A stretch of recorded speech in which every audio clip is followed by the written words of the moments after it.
Cuando Cantinflas terminó de filmar El analfabeto en 1961, sabía que había creado algo peligroso.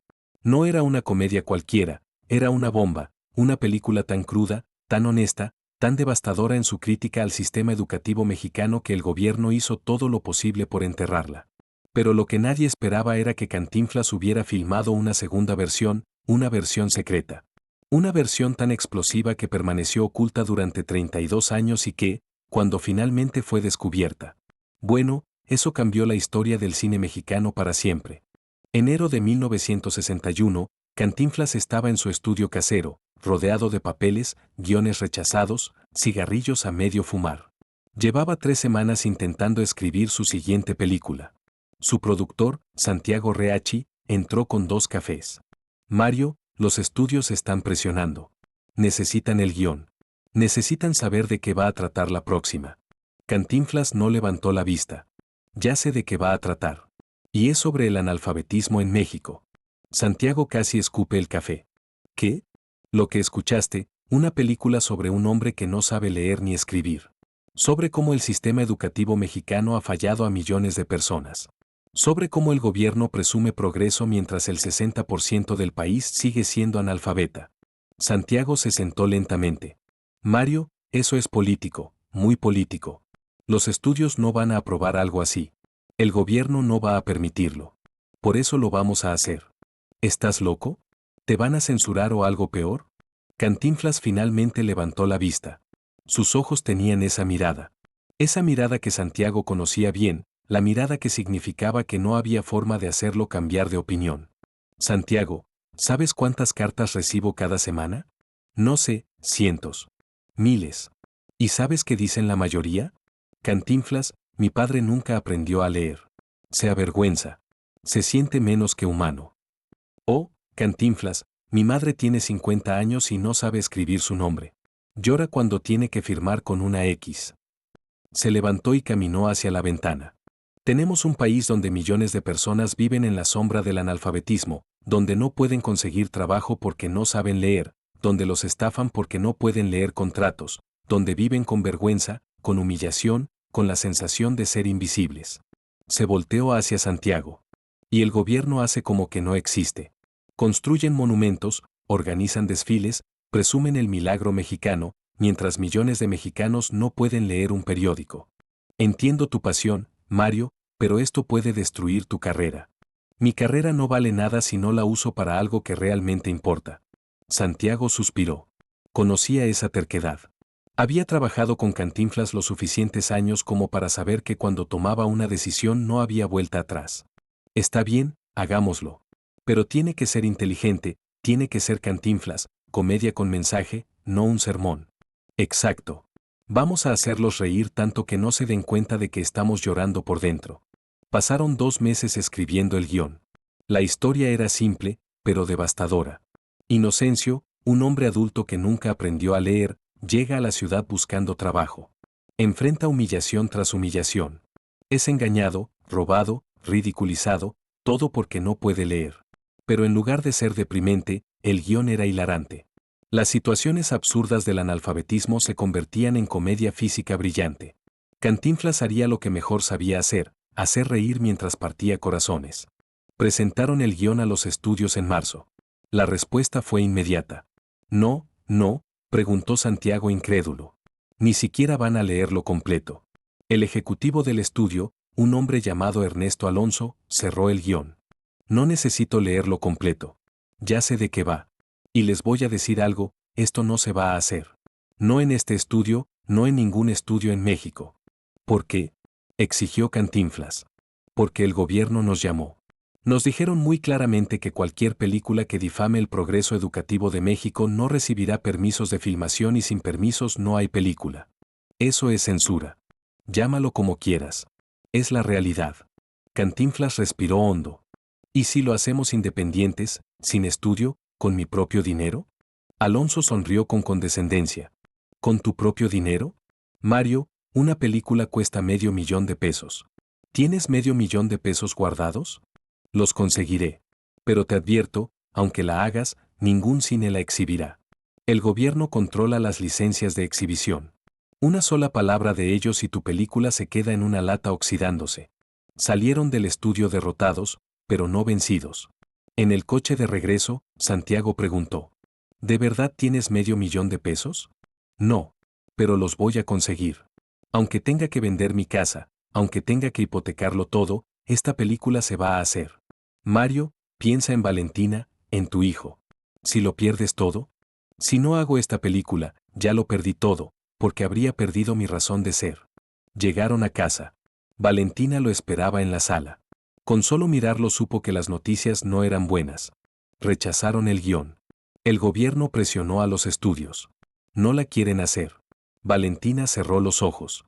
Mario, tal vez es una señal. Tal vez deberíamos hacer algo más seguro. Otra comedia ligera, algo que no cause problemas. No puedo hacer eso. Esta vez se arrodilló frente a ella. Tomó sus manos. ¿Recuerdas a mi madre? ¿Recuerdas cómo lloraba cada vez que tenía que firmar documentos con una X? ¿Recuerdas la vergüenza en sus ojos? Valentina asintió, con lágrimas formándose. Ella nunca aprendió a leer. Mi padre tampoco. Crecieron en Tepito, donde la escuela era un lujo que no podían pagar, y vivieron toda su vida sintiéndose menos, sintiéndose invisibles, sintiéndose tontos, cuando en realidad eran brillantes. Su voz se quebró. Hago esta película por ellos. Por todos ellos. Por los millones que viven con esa vergüenza silenciosa. Por los que firman con una X y mueren un poquito por dentro cada vez. Valentina lo abrazó. Entonces hazla. Vende lo que tengas que vender. Yo te apoyo siempre. A la mañana siguiente, Cantinflas hipotecó su casa, vendió 2 de sus coches y pidió préstamos a amigos. En 3 semanas había reunido 600,000 pesos, más que suficiente para hacer la película, pero no suficiente para lo que vendría después. Porque mientras Cantinflas reunía dinero y comenzaba a filmar en secreto, el gobierno mexicano estaba planeando algo. Algo que no solo destruiría la película, sino que intentaría destruir a Cantinflas mismo. Y el hombre detrás del plan era alguien que Cantinflas consideraba amigo, o al menos eso creía. Abril de 1961. En un pequeño estudio en las afueras de la Ciudad de México, Cantinflas comenzó a filmar El analfabeto en secreto. No fue sencillo. Tenía que filmar de noche para evitar a los inspectores del gobierno. Tenía que pagar al equipo en efectivo para que no quedaran registros. Tenía que rodar escenas de ciudad a escondidas, fingiendo que se trataba de un documental. Era como hacer una película de resistencia, como ser un guerrillero del cine. El director Miguel M. Delgado estaba nervioso. Mario, si nos descubren, nos cierran todo. Pueden arrestarnos por filmar sin permisos. Que lo intenten. Mientras tanto, seguimos filmando. La película empezaba a tomar forma y era brillante. La escena de la oficina de empleos donde Inocencio no puede llenar la solicitud. La humillación mezclada con humor físico. El público iba a reír y luego a sentirse culpable por reír. La escena del restaurante donde no puede leer el menú. Pide lo mismo que todos y le traen el platillo más caro. Cómico y devastador. La escena del banco donde firma un préstamo sin poder leer las letras pequeñas y termina debiendo 10 veces más de lo que pensaba. Trágico y gracioso al mismo tiempo. Cada escena era una obra maestra de equilibrio entre risa y llanto, entre humor y dolor. Pero había una escena. Una escena que Santiago insistía en que no filmaran. Es demasiado, Mario. Es demasiado directo. Es un ataque frontal al gobierno. Era la escena del discurso político. Inocencio asiste a un mitin donde un político promete educación para todos. Pero cuando Inocencio pide ayuda para aprender a leer, el político lo ignora. Sus asistentes lo sacan del mitin. La escena terminaba con Inocencio mirando un cartel que decía, "Vota por el progreso", pero él no podía leerlo. Esto es suicidio profesional, advirtió Santiago. Entonces que sea mi suicidio, pero va en la película. La filmaron completa, sin censura. Mayo de 1961. Terminaron de filmar tras 4 semanas de trabajo secreto, clandestino, ilegal. Ahora venía la parte más difícil, editar la película y conseguir distribución. Pero entonces ocurrió algo inesperado. Un día, mientras editaban en el estudio, llegó un visitante inesperado. Jaime Torres Bodet, secretario de Educación Pública de México. Todos en el estudio se quedaron congelados. Este era el hombre que tenía el poder de destruir la película con una sola llamada telefónica. Señor secretario, saludó Cantinflas, tratando de sonar tranquilo. ¿Qué lo trae por aquí? Torres Bodet era un hombre culto, un intelectual, un poeta. No era el típico burócrata político. Me enteré de su película, Cantinflas, sobre el analfabetismo. Y quiero verla completa. Ahora, antes de que termine de editarla. Era una orden, no una petición. Santiago susurró. No podemos negarnos. Si nos negamos, pensará que es peor de lo que cree. No tenían opción. Prepararon la sala de proyección. Torres Bodet se sentó solo, justo en el centro. Apagaron las luces. Comenzó la película. Cantinflas no pudo quedarse dentro. Salió al pasillo, fumando nerviosamente. Nos va a destruir, murmuró Santiago. Va a salir furioso y van a arrestarnos a todos. O tal vez no, dijo Cantinflas. Tal vez es diferente. Tal vez de verdad le importa la educación. Eres demasiado optimista. No. Soy demasiado desesperado. 90 minutos después, la puerta de la sala de proyección se abrió. Torres Bodet salió. Su rostro no mostraba emoción. Caminó directamente hacia Cantinflas y entonces hizo algo inesperado. Extendió la mano. Señor Moreno, esa es la película más importante que he visto en mi vida. Cantinflas no podía creerlo. Perdón, continuó Torres Bodet. Llevo 5 años como secretario de Educación. 5 años peleando por más presupuesto, más escuelas, más maestros. Y el presidente, los otros secretarios, el Congreso, todos me repiten que el analfabetismo no es prioridad, que hay cosas más importantes. Sus ojos se humedecieron. Pero usted, en 90 minutos, mostró mejor que 1000 reportes lo que el analfabetismo le hace a una persona. La humillación, la impotencia, la invisibilidad. Tomó las manos de Cantinflas. Esta película puede cambiar México. Puede hacer que la gente vea lo que llevo años intentando que vean. Entonces, ¿no va a censurarla? ¿Censurarla? No. Voy a promoverla. Voy a hacer que se proyecte en escuelas. Voy a usarla en la campaña de alfabetización que estoy lanzando. Era demasiado bueno para ser verdad. Pero señor secretario, el presidente, los otros ministros dijeron que cualquier película que critique al gobierno. Que se jodan. El impacto fue total. Un secretario de Estado diciendo groserías. Torres Bodet sonrió al ver sus caras. ¿Qué? ¿Creían que los políticos no decimos groserías? Solo que normalmente las decimos en privado. Esta vez lo digo en serio, que se jodan. Esta película es más importante que sus egos políticos. Se dio la vuelta para irse, pero se detuvo. Una cosa más, Cantinflas. Hay una escena, la del discurso político, donde el político ignora a Inocencio. Sí. Sáquela. El corazón de Cantinflas se hundió. Ahí estaba la censura. Pero esa escena es crucial. Sáquela de la versión que vamos a distribuir públicamente. La versión pública. Versión pública. Torres Bodet sonrió de manera extraña. Haga 2 versiones. Una versión pública, sin esa escena. Esa es la que puedo defender, esa es la que puedo pelear para que se distribuya. Hizo una pausa. Y una versión privada. Completa. Con la escena del político. Con todo lo que quiera decir. Guarde esa versión en un lugar seguro, para cuando México esté listo para verla. ¿Y cuándo será eso? No lo sé. 10 años. 20. 30. Pero algún día este país estará listo para ver la verdad completa. Y cuando ese día llegue, su película estará esperando. Se fue. Cantinflas y Santiago se quedaron ahí, sin palabras. ¿Acabamos de conseguir un aliado en el gobierno? Preguntó Santiago, incrédulo. Creo que sí. Aunque nos pidió autocensura. Pero fue una autocensura inteligente. 2 versiones. Una que se puede distribuir. Otra que preserva tu visión completa. Cantinflas asintió lentamente. Hagámoslo. Pero Torres Bodet no les dijo algo. Algo crucial. Otros miembros del gabinete ya sabían de la película. Y estaban furiosos. Y uno de ellos, el secretario de Gobernación, había jurado destruir no solo la película, sino a Cantinflas mismo. Y su plan ya estaba en marcha. Junio de 1961.